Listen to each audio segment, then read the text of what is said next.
ಮಿತ್ರರೇ ನಮಸ್ಕಾರ. ಇದು ಟಿವಿ ವಿಕ್ರಮ. ನಾನು ಡ್ಯಾನಿ ಪೆರೇರ, ಹಳ್ಳಿ ಮೈಸೂರು. ಮಿತ್ರರೇ, ಕಾಲಾತೀತನಾದ ಶಿವನು ಸೃಷ್ಟಿ ಸ್ಥಿತಿ ಲಯಗಳ ಮೂಲ ಶಕ್ತಿ. ತಪಸ್ಸು ಮತ್ತು ತ್ಯಾಗದ ಮೂಲಕ ಜಗತ್ತಿಗೆ ಸಮತೋಲನ ಬೋಧಿಸ್ತಕ್ಕಂಥ ಮಹಾದೇವ. ಓಂ ನಮಃ ಶಿವಾಯ ಈ ಪಂಚಾಕ್ಷರಿ ಮಂತ್ರವು ಬ್ರಹ್ಮಾಂಡದ ಜೀವ ಜಗತ್ತಿನ ತಾಳಮೇಳ. ಸೃಷ್ಟಿ ಸ್ಥಿತಿ ಲಯಗಳು ಈ ನಡುವೆ ಅಚಲವಾಗಿರ್ತಕ್ಕಂಥ ಪ್ರಕಾಶಿಸುವಂತ ಅನಂತ ಚೈತನ್ಯದ ರೂಪವೇ ಆ ಪರಮೇಶ್ವರ. ಭಗವಾನ್ ಶಿವನು ಲಿಂಗ ರೂಪದಲ್ಲಿ ಭೂಮಿಯ ಮೇಲೆ ಸ್ವಯಂ ಪ್ರಕಾಶಿಸಿದ ಪವಿತ್ರ ಕ್ಷೇತ್ರಗಳೇ ನಮ್ಮ ದ್ವಾದಶ ಜ್ಯೋತಿರ್ಲಿಂಗಗಳು. ಅವು ಕಲ್ಲಿನ ಮೂರ್ತಿಗಳಲ್ಲ, ಅವು ಅಜ್ಞಾನದ ಅಂಧಕಾರವನ್ನು ತೊಡೆದು ಹೊಳೆಯುವ ಜ್ಞಾನ ಜ್ಯೋತಿಗಳು. ಸೋಮನಾಥದಿಂದ ಹಿಡಿದು ಕೇದಾರನಾಥವರೆಗೂ, ಕಾಶಿಯಿಂದ ತ್ರಂಬಕವರೆಗೂ ಭಾರತದ ಪಾವನ ಭೂಮಿಯಲ್ಲಿ ಹರಡಿರುವ ಈ 12 ಶಿವಧಾಮಗಳು ಮಾನವ ಆತ್ಮವನ್ನ ಮೋಕ್ಷದ ಮಾರ್ಗಕ್ಕೆ ಕರೆದೊಯ್ಯತಕ್ಕಂಥ ಅಮೃತ ಧಾರೆಯಂತೆ ಅನ್ನೋ ನಂಬಿಕೆ ಇದೆ. ಈ ಜ್ಯೋತಿರ್ಲಿಂಗಗಳ ಸ್ಮರಣೆಯಿಂದಲೇ ಪಾಪಗಳು ನಾಶವಾಗ್ತವೆ, ಭಯಗಳು ದೂರವಾಗ್ತವೆ ಮತ್ತು ಭಕ್ತನ ಹೃದಯದಲ್ಲಿ ಶಿವತತ್ವದ ಶಾಶ್ವತ ಬೆಳಕು ಉದಯಿಸ್ತದೆ ಅನ್ನೋದನ್ನ ಆ ಜ್ಯೋತಿರ್ಲಿಂಗಗಳನ್ನ ಸುಂದರವಾಗಿ ಜೋಡಿಸಿರ್ತಕ್ಕಂಥ ಒಂದು ಶ್ಲೋಕ ಇದೆ. ಅದು ಸೌರಾಷ್ಟ್ರೇ ಸೋಮನಾಥಂಚ ಶ್ರೀಶೈಲೆ ಮಲ್ಲಿಕಾರ್ಜುನಂ ಉಜ್ಜೈನ್ಯಂ ಮಹಾಕಾಲಂ ಓಂಕಾರ ಮಮಲೇಶ್ವರಂ ಪರಲ್ಯಂ ವೈದ್ಯನಾಥಂಚ ಡಾಕಿನ್ಯಂ ಭೀಮಶಂಕರಂ ಸೇತು ವಂದೇತು ರಾಮೇಶ್ವಂ ನಾಗೇಶಂ ದಾರುಕಾವನೆ ವಾರಣಸ್ಯಾಂತು ವಿಶ್ವೇಶಂ ತ್ರಂಬಕಂ ಗೌತಮೀ ತಟೆ ಹಿಮಾಲಯತ್ತು ಕೇದಾರಂ ಗೃಶ್ವೇಶಂ ಚ ಶಿವಾಲಯೇ ಏತಾನಿ ಜ್ಯೋತಿರ್ಲಿಂಗಾನಿ ಸಾಯಂ ಪ್ರಾತಃ ಪಟನ್ನರಃ ಸಪ್ತಜನ್ಮ ಕೃತಂ ಪಾಪಂ ಸ್ಮರಣೇನ ವಿನಶ್ಯತಿ. ಈ ದ್ವಾದಶ ಜ್ಯೋತಿರ್ಲಿಂಗಗಳಲ್ಲಿ ಮೊದಲ ಮತ್ತು ಅತ್ಯಂತ ಪ್ರಾಚೀನವಾದಂತ ಜ್ಯೋತಿರ್ಲಿಂಗವೇ ಸೌರಾಷ್ಟ್ರದ ಸೋಮನಾಥ. ಸ್ವತಃ ಶಿವ ಚಂದ್ರನ ರೂಪದಲ್ಲಿ ಆವಿರ್ಭವಿಸಿ ನೆಲೆಗೊಂಡ ಲಿಂಗವೇ ಅವಿನಾಶಿ ಸೋಮನಾಥ ಮಂದಿರ. ಇದು ಒಂದು ಅಮರ ಆತ್ಮದ ಕಥೆ. ಮಿತ್ರರೇ, ಭಾರತ ಕೇವಲ ಭೂಖಂಡವಲ್ಲ, ಇದು ಆತ್ಮಗಳ ತೀರ್ಥ. ಆ ತೀರ್ಥಗಳೆಲ್ಲ ಅಗ್ರಗಣ್ಯವಾದುದು ಸೌರಾಷ್ಟ್ರದ ಸೋಮನಾಥ ಮಂದಿರ. ಅದನ್ನು ಅವಿನಾಶಿ ಅನ್ಲಿಕ್ಕೆ ಕಾರಣ ಇದೆ. ಅದು ಅನೇಕ ಬಾರಿ ಒಡೆಯಲ್ಪಟ್ಟರು ಮತ್ತೆ ಎದ್ದು ನಿಂತಿರುವ ಕಾರಣಕ್ಕೆ. ಅದು ಚಂದ್ರನಿಂದ ಹುಟ್ಟಿದ ದೇವಾಲಯ. ಪುರಾಣಗಳ ಪ್ರಕಾರ ಚಂದ್ರದೇವನು ಶಿವನ ಶಾಪದಿಂದ ಕ್ಷೀಣಿಸಿದಾಗ ಇಲ್ಲಿಯೇ ತಪಸ್ಸು ಮಾಡಿ ಪುನಃ ಪ್ರಕಾಶಮಾನವಾದಂತೆ. ಅದಕ್ಕೋಸ್ಕರ ಈ ಕ್ಷೇತ್ರಕ್ಕೆ ಬಂದ ಹೆಸರು ಸೋಮನಾಥ. ಗುಜರಾತಿನ ಸೌರಾಷ್ಟ್ರದಲ್ಲಿರ್ತಕ್ಕಂಥ ಇದು ಭಾರತದ ಮೊದಲ ಜ್ಯೋತಿರ್ಲಿಂಗ. ಕ್ರಿಸ್ತಶಕ ಮೊದಲ 1000 ವರ್ಷಗಳ ಕಾಲ ಸೋಮನಾಥರ ಮಂದಿರವೆಂದರೆ ಚಿನ್ನದ ಗೋಪುರ, ರತ್ನಗಳಿಂದ ಕಂಗೊಳಿಸ್ತಕ್ಕಂಥ ಶಿಖರ, ಸಾವಿರಾರು ಋತ್ವಿಕರ ವೇದಘೋಷ, ಲಕ್ಷಾಂತರ ಭಕ್ತರ ಹರಕೆಯ ಬೆಳಕು. ಅರಬ್ ಪ್ರವಾಸಿಗರು ಕೂಡ ಹೇಳಿರೋ ಮಾತು, ಭಾರತದಲ್ಲಿ ಸೋಮನಾಥಕ್ಕಿಂತ ಶ್ರೀಮಂತ ದೇವಾಲಯ ಇಲ್ಲ ಅನ್ನೋದು. ದುರ್ದೈವ, ಅದರ ವೈಭವವೇ ಅನೇಕ ಆಕ್ರಮಣಕಾರರ ಕಣ್ಣು ಕೆಂಪಾಗಿಸಿದ್ದು ಈ ದೇಶದ ದೌರ್ಭಾಗ್ಯ. ಇದು ಭಾರತೀಯ ಧರ್ಮ, ಸಂಸ್ಕೃತಿ ಮತ್ತು ಮಾನವತೆಯ ಮೇಲೆ ನಡೆದಿರ್ತಕ್ಕಂಥ ಆಕ್ರಮಣ. ಭಾರತದ ಇತಿಹಾಸದ ಅತ್ಯಂತ ನೋವಿನ ಅಧ್ಯಾಯಗಳಲ್ಲಿ ಒಂದು. ಆ ಅಧ್ಯಾಯದ ಹೆಸರು ಗಜ್ನಿ ಮಹಮ್ಮದನ ಬರ್ಬರತೆ. ಆದಾಗ್ಯೂ ಕೆಲ ವಿಕೃತ ಮನಸ್ಥಿತಿಗಳು ಅವನನ್ನ ಪರಾಕ್ರಮಿ ಎಂದು ಕರೀತವೆ.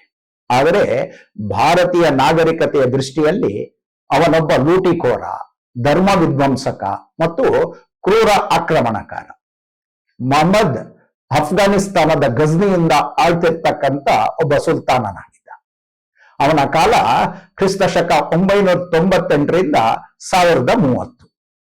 ಆತ 17 ಬಾರಿ ಭಾರತವನ್ನ ಆಕ್ರಮಿಸಿದ್ದ. 17 ಬಾರಿ ಅಂದ್ರೆ ಅದು ಯುದ್ಧ ಅಲ್ಲ, ಅದು ಭಾರತವನ್ನ ದೋಚುವ ಅಭಿಯಾನ. ಅವನ ನಿಜವಾದ ಉದ್ದೇಶ ಭಾರತವನ್ನ ಆಡಳಿತ ಮಾಡೋದಾಗಿರ್ಲಿಲ್ಲ. ಅವನಿಗೆ ಬೇಕಾಗಿದ್ದದ್ದು ದೇವಾಲಯಗಳ ಸಂಪತ್ತು, ಹಿಂದೂಗಳ ಧಾರ್ಮಿಕ ಅಪಮಾನ, ಇಸ್ಲಾಮಿಕ್ ಜಿಹಾದ್ನ ಹೆಸರಿನ ದೌರ್ಜನ್ಯ. ಮುಸ್ಲಿಂ ಇತಿಹಾಸಕಾರ ಅಲ್ ಉಬ್ಬಿ ಬರಿತಾನೆ, ಮೊಹಮ್ಮದ್ ವಿಗ್ರಹಗಳನ್ನ ಒಡೆಯೋದನ್ನ ಪವಿತ್ರ ಕಾರ್ಯ ಅಂತೇಳಿ ಭಾವಿಸಿದ ಅಂತ. ಹಾಗಾಗಿ ಅವನ ಗುರಿ ಯಾವತ್ತೂ ಹಿಂದೂ ದೇವಾಲಯಗಳಾಗಿತ್ತು. ಕಾರಣ ಅವು ಭಕ್ತಿ, ವಿದ್ಯೆ ಮತ್ತು ಸಂಪತ್ತಿನ ಕೇಂದ್ರಗಳಾಗಿದ್ದುದು. ಅವನು ಹಾಳು ಮಾಡಿದ ಪ್ರಮುಖ ಕ್ಷೇತ್ರಗಳು ಹಿಂದೂ ಧರ್ಮೀಯರ ಪವಿತ್ರ ಶ್ರದ್ಧಾ ಕೇಂದ್ರಗಳಾಗಿರ್ತಕ್ಕಂಥ ಮಥುರಾ, ಕನೌಜ್, ತಾನೇಶ್ವರ, ನಾಗರಕೋಟ, ಸೋಮನಾಥ ಇತ್ಯಾದಿ. ಮಥುರಾ ಶ್ರೀಕೃಷ್ಣನ ಪವಿತ್ರ ಭೂಮಿ. ಅಲ್ಲಿ ದೇವಾಲಯಗಳು ಚಿನ್ನದಿಂದ ಹೊಳಿತಿದ್ವು.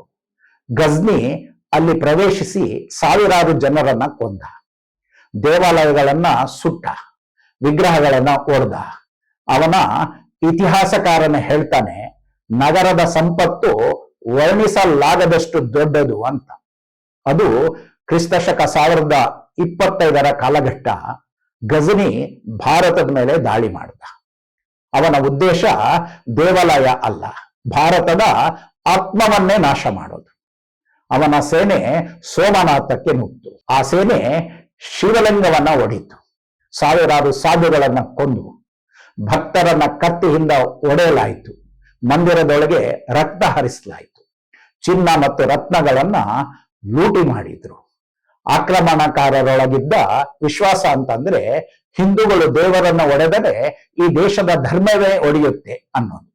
ಆದರೆ ಅವನಿಗೆ ತಿಳಿದಿರಲಿಲ್ಲ ಸೋಮನಾಥ ಕೇವಲ ಕಲ್ಲಲ್ಲ, ಅದು ಆತ್ಮ ಅಂತ.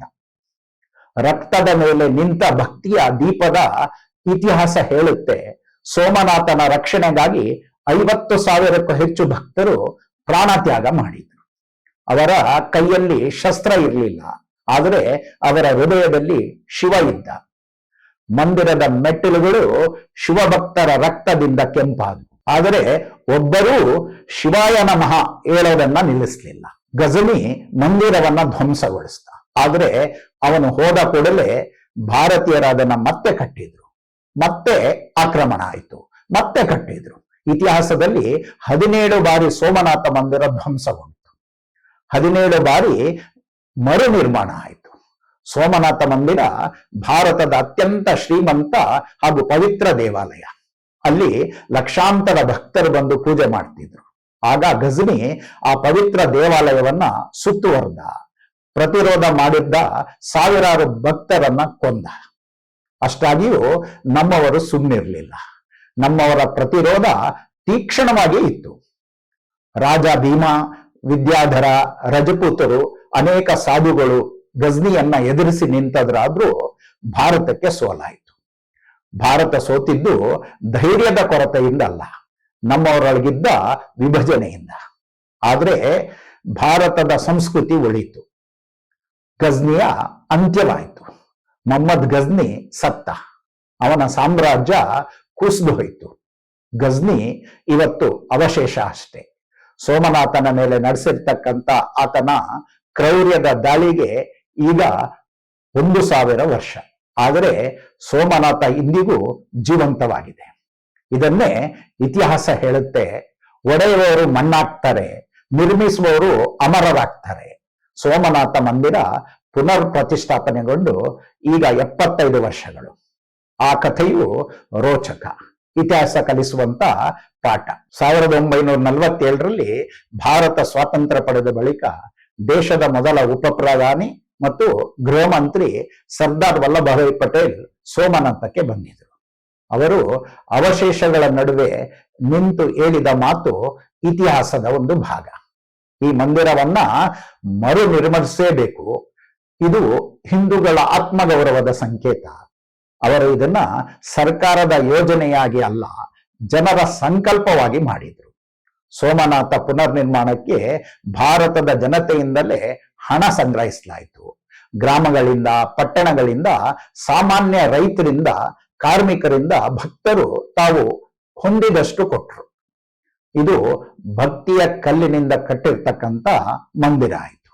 ಮಹಾತ್ಮ ಗಾಂಧೀಜಿ ಈ ಯೋಜನೆಗೆ ಆಶೀರ್ವಾದ ನೀಡಿ ಹೇಳಿದ್ದು, ಸೋಮನಾಥ ಮಂದಿರ ಭಾರತದ ಆತ್ಮದ ಪುನರುತ್ಥಾನದ ಸಂಕೇತವಾಗಲಿ ಅಂತ.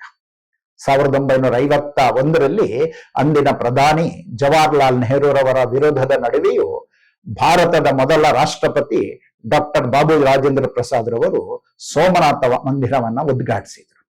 ಅವರು ಹೇಳಿರ್ತಕ್ಕಂಥ ಮಹತ್ವದ ಮಾತು ಅಂತಂದ್ರೆ, ಈ ಮಂದಿರ ಕೇವಲ ಧಾರ್ಮಿಕ ಕಟ್ಟಡ ಅಲ್ಲ, ಇದು ಭಾರತದ ಸಂಸ್ಕೃತಿ ಪುನರುಜ್ಜನ್ಮದ ಸಂಕೇತ. ಇಂದು ಸೋಮನಾಥ ಮಂದಿರ ಅರಬ್ಬಿ ಸಮುದ್ರದಲ್ಲಿ ತೀರದಲ್ಲಿ ಹಿಂದೆಂದಿಗಿಂತಲೂ ಭವ್ಯವಾಗಿ ನಿಂತಿದೆ. ಅದು ಹೇಳುತ್ತೆ, ನನ್ನನ್ನ 1000 ಬಾರಿ ಒಡೆದ್ರೂ ನಾನು 1000 ಬಾರಿ ಪುನರ್ಜನ್ಮ ಪಡೆಯುತ್ತೇನೆ ಅನ್ನೋ ಸಂದೇಶವನ್ನ ಕೊಡ್ತಾ ಇದೆ. ಸೋಮನಾಥ ಮಂದಿರದ ಮರು ನಿರ್ಮಾಣ ಕೇವಲ ಕಲ್ಲು, ಗೋಪುರ, ಶಿಖರಗಳ ಕಥೆ ಅಲ್ಲ, ಅದು ಭಾರತೀಯತೆಯ ಮತ್ತು ಹಿಂದೂ ಆತ್ಮದ ಅಮರತೆಯ ಕಥೆ. ಶತ್ರುಗಳು ಮಂದಿರವನ್ನ ಒಡಿಬಹುದು, ಆದರೆ ಧರ್ಮ, ಶ್ರದ್ಧೆ ಮತ್ತು ಆತ್ಮಗೌರವವನ್ನು ಒಡಿಲಿಕ್ಕೆ ಯಾರಿಗೂ ಸಾಧ್ಯ ಇಲ್ಲ ಅನ್ನುವ ಸೌರಾಷ್ಟ್ರದ ಸೋಮನಾಥ ಮಂದಿರ ಇಂದು ತಲೆ ಎತ್ತಿ ನಿಂತಿದೆ ಅಂತ ಹೇಳ್ತಾ ಈ ಸಂಚಿಕೆ ಮುಗಿಸ್ತಿದ್ದೇನೆ. ಮುಂದಿನ ಸಂಚಿಕೆಯಲ್ಲಿ ಮತ್ತೊಂದು ವಿಷಯದೊಂದಿಗೆ ಮತ್ತೆ ಭೇಟಿಯಾಗೋಣ. ಅಲ್ಲಿವರೆಗೂ ನಮಸ್ಕಾರ. ವಂದೇ ಮಾತರಂ. ಟಿವಿ ವಿಕ್ರಮ, ದೇಶ ನಿಮ್ಮ ಕೈಯಲ್ಲಿ. ಈ ಕಾರ್ಯಕ್ರಮ ನಿಮಗೆ ಇಷ್ಟ ಆಗಿದ್ದಲ್ಲಿ ಲೈಕ್, ಶೇರ್ ಹಾಗೂ ಕಮೆಂಟ್ ಮಾಡಿ. ಟಿವಿ ವಿಕ್ರಮದ ಕಾರ್ಯಕ್ರಮಗಳನ್ನು ನಿರಂತರವಾಗಿ ವೀಕ್ಷಿಸಲು ಸಬ್ಸ್ಕ್ರೈಬ್ ಮಾಡಿ, ಬೆಲ್ ಐಕನ್ ಒತ್ತಿ.